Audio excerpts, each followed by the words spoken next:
Tom Barrett never intended to become one of the most controversial men in military aviation. A decorated Navy SEAL and Special Operations Colonel, Barrett spent a career fighting America's enemies in some of the most hostile corners of the world. What he learned on those battlefields was simple. Wars were increasingly being fought by small, agile forces operating far from established bases, yet governments continued spending billions on sophisticated aircraft that required massive logistical support. Barrett believed there had to be a better way. The idea had taken root years earlier during a chance encounter on a dusty Arizona airfield.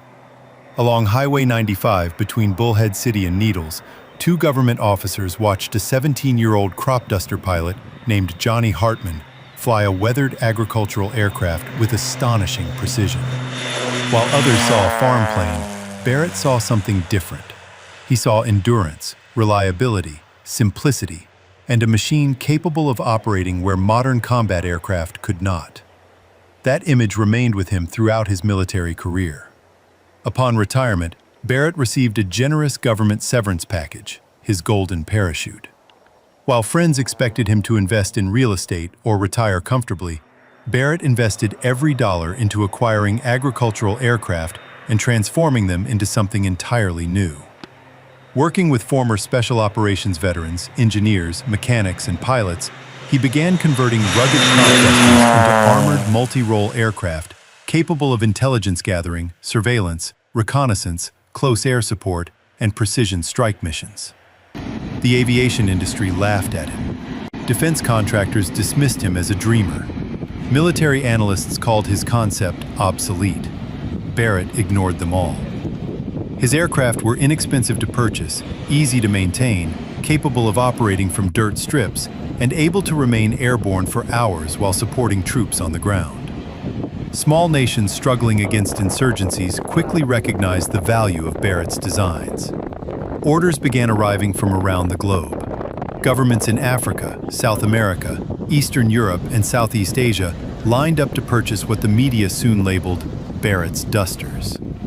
As sales exploded, Barrett built a thriving aerospace company that threatened established defense manufacturers.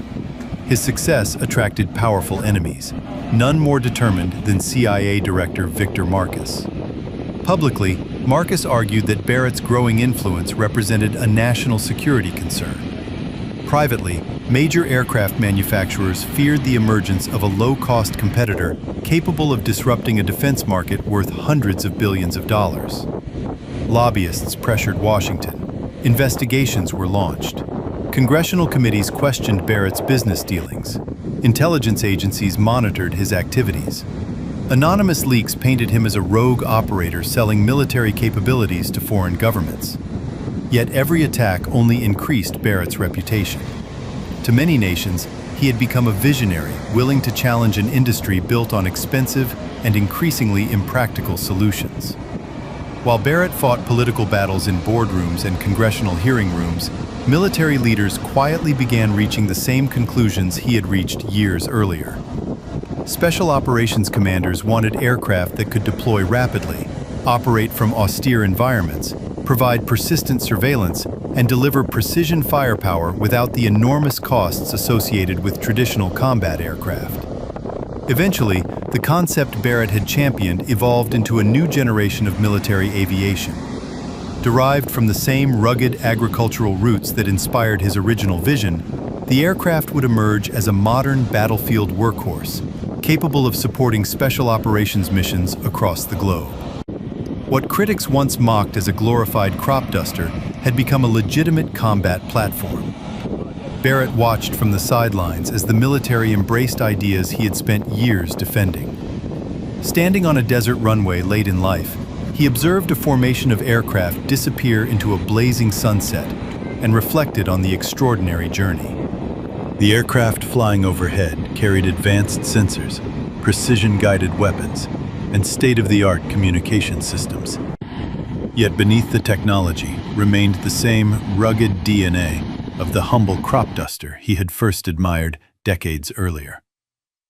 In that moment, Barrett realized his greatest achievement had never been building airplanes. It had been proving that innovation often comes from seeing possibilities where others see limitations. His golden parachute had become a gold mine, not simply in financial terms, but as a revolutionary idea that transformed modern aerial warfare.